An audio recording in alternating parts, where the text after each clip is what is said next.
দেখেন অনেকগুলো প্রসেসের মধ্য দিয়ে কিন্তু হেফাজতের গণহত্যা হয়েছে।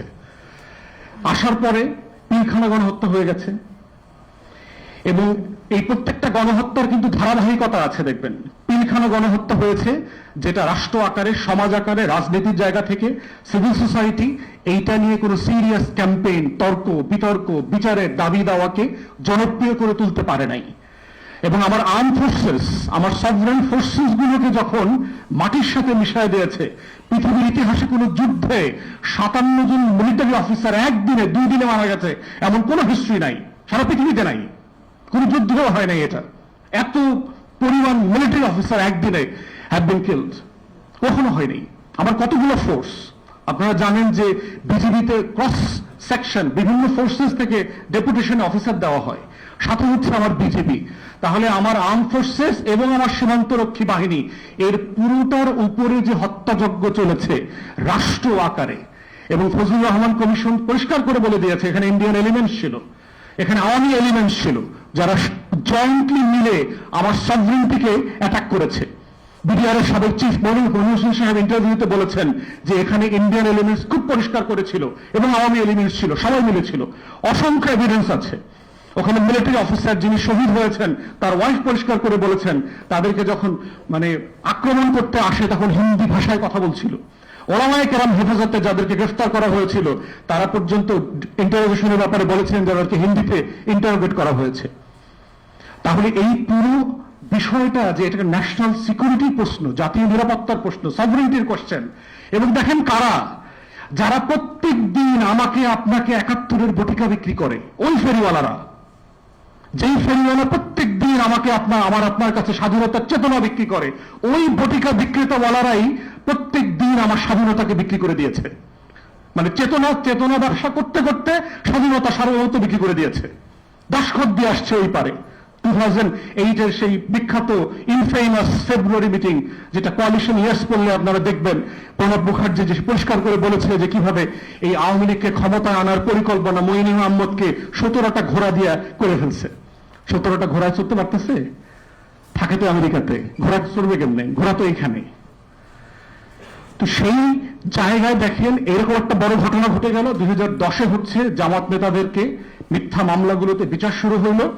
এরপরে হচ্ছে এই হেফাজতের নারী নীতিমালার যে ক্রস সেকশন দাবি, 13তে হেফাজতের উপরে গণহত্যা, এবং এরপরে দেখেন বিএনপিকে নাই করে দেওয়া। এই যে দেখেন শত্রু আকারে যখন জামাতের নেতাদেরকে ধরছিল, বাংলাদেশের অনেক ইসলামী দল ওলামায়ে কেরামরা কথা বলে নাই, এগুলো তো অন্য মাযহাব, অন্য ফিরকা, মওদুদিবাদ তো এমনি প্রবলেম্যাটিক, মারুক না তাদেরকে। কিন্তু ধরতে ধরতে এরপরে কোথায় যখন আসছে, আপনার তো প্রতিবাদ করার লোক ছিল না। তো ওই যে জার্মান নাৎসি টাইমে আপনার জার্মান প্রিস্ট ছিলেন নিমলার, তার একটা বিখ্যাত কোট আছে যে নাৎসি শাসন, হিটলারের শাসন যখন পিকে ছিল যুদ্ধের সময়, সেই 44-45-এর সময়, এবং তিনি নিজে এক সময় হিটলারের পক্ষের মানুষ ছিলেন, কিন্তু out of consciousness he refuse to become part of the Hitler's Nazi regime any further. এবং একটা পর্যায়ে আসছে, উনি লেখায় লিখেছেন যে একটা সময় আসছে তার অনুভূতি, সে কবিতার মতো করে লিখেছে যে when they came for the socialists I did not protest. তারা সমাজতন্ত্রীদেরকে ধরতে আসছিল রাতের বেলায়, আমি প্রতিবাদ করি নাই, because I was not a socialist. When they came for the communists I did not protest, because I was not a communist. তারা এক রাতের বেলায় একটা কমিউনিস্টকে ধরতে আসছিল, আমি প্রতিবাদ করি নাই, কারণ আমি তো কমিউনিস্ট ছিলাম না। When they came for the trade unionists I did not raise my voice, because I was not one of them. তারা ট্রেড ইউনিয়নিস্টকে ধরতে যখন আসছিল আমি প্রতিবাদ করি নাই, কারণ আমি তো ট্রেড ইউনিয়নিস্ট ছিলাম না। And lastly, when they came for me there was none left to protest.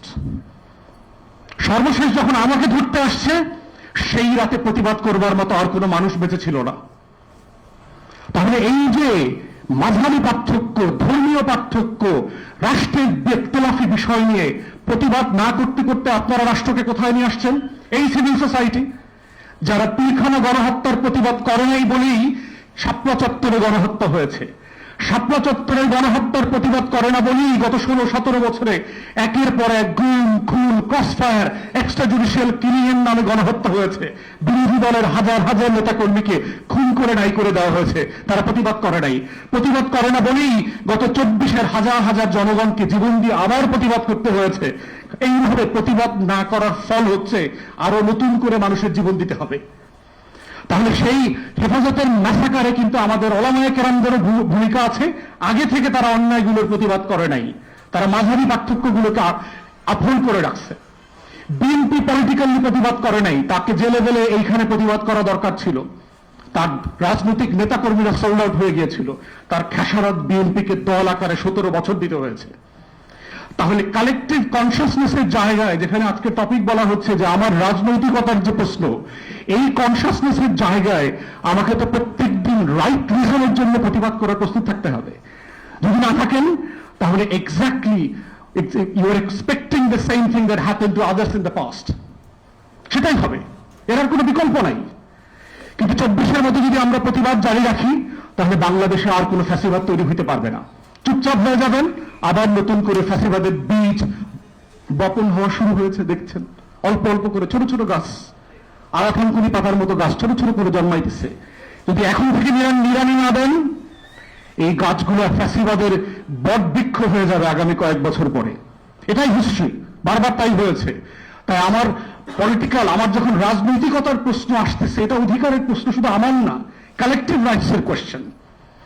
এবং দেখেন এমন একটা সময়, আজকে আমরা হেফাজত নিয়ে কথা বলছি, যেখানে গতকালকে রাতের ফলাফল যেটা হয়েছে বিজেপির সারা ভারতে 3-4টে স্টেট ছাড়া almost every state and union territory যেটা আছে সেখানে BJP has been taken over, এবং ব্রুটালি করেছে। হাসিনার কাছ থেকে তারা ট্রেনিং নিয়েছে। বিজেপি এত স্মার্ট ছিল না। গত 2 বছর হাসিনার কাছ থেকে তারা প্রচুর টিসি, টিএস, কার্বিয়া, শব্দদারি করছে। এগুলো করে করে তারা শিখছে যে কিভাবে একটা ইলেকশন মোবিলাইজ করতে হয়, কারণ এই শব্দদারি সে আগে করে নাই। তো সেই বাস্তবতা আমরা দেখতে পাচ্ছি যে কিভাবে, মানে কোন লেভেলের ম্যানিপুলেশন করেছে। 93%, 94% ভোট কাউন্টিং হয়েছে। এটা সোনার বাংলায় সম্ভব? এত পানি, বৃষ্টি, নদী, খাল, ডালপালা, রাস্তাঘাট ভালো না, মানুষের কোনো কাম কাজ নাই, খালি ভোট দিচ্ছে। এতগুলো মানুষ যদি আপনি মাল্টিপ্লাই করেন, 2 মিনিট 3 মিনিট করে ভোট দিতে আসা, লাইনে দাঁড়ানো, 4টা 5টা পর্যন্ত ভোট দিলে প্র্যাকটিক্যালি এত পরিমাণ মানুষ ভোট দেওয়া সম্ভব না। তো এটা সিম্পল ম্যাথে কাভার করে না। এরপরে দেখেন বিজেপি আর তৃণমূল কংগ্রেসের ভোটের ডিফারেন্স দেখেন। আমি দেখলাম সম্ভবত 32 লাখ, 31 থেকে 32 লাখ ভোটের ডিফারেন্স।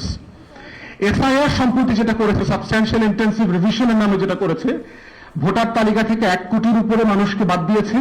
তার ভিতরে 30 থেকে 35 লক্ষ হচ্ছে মুসলমান, এবং এই মুসলমানরা 293টা আসনের ভিতরে 130টা আসনে ডিসাইসিভ ফ্যাক্টর আকারে কাজ করে। তার ভিতরে 60-70টা আসনে আছে মুসলিম মেজরিটি ডিস্ট্রিক্ট। তো এই বিশাল জনগোষ্ঠীকে আপনি ভোট ব্যাংক থেকে নাই করে দিলেন। থার্ড যেটা করেছে, টোটাল ল এনফোর্সমেন্ট এজেন্সি কেন্দ্র থেকে ফোর্স পাঠাইছে।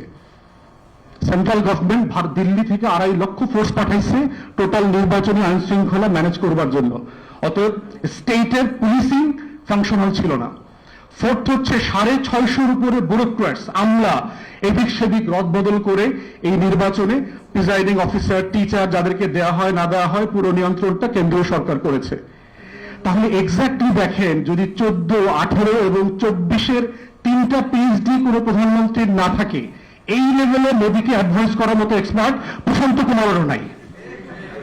এটা সিম্পলি প্র্যাকটিক্যাল না। এটার জন্য যে লেভেলের অভিজ্ঞতা দরকার নির্বাচন করার, এই অভিজ্ঞতা ভারত সরকার, ভারত রাষ্ট্রে আর কারো কোনোদিন ছিল না। এটা প্র্যাকটিক্যালি পসিবল না। এটা একমাত্র সম্ভব হয়েছে আমাদের মাননীয় পদচ্যুত পলাতক প্রধানমন্ত্রী দিল্লিতে থাকবার কারণে।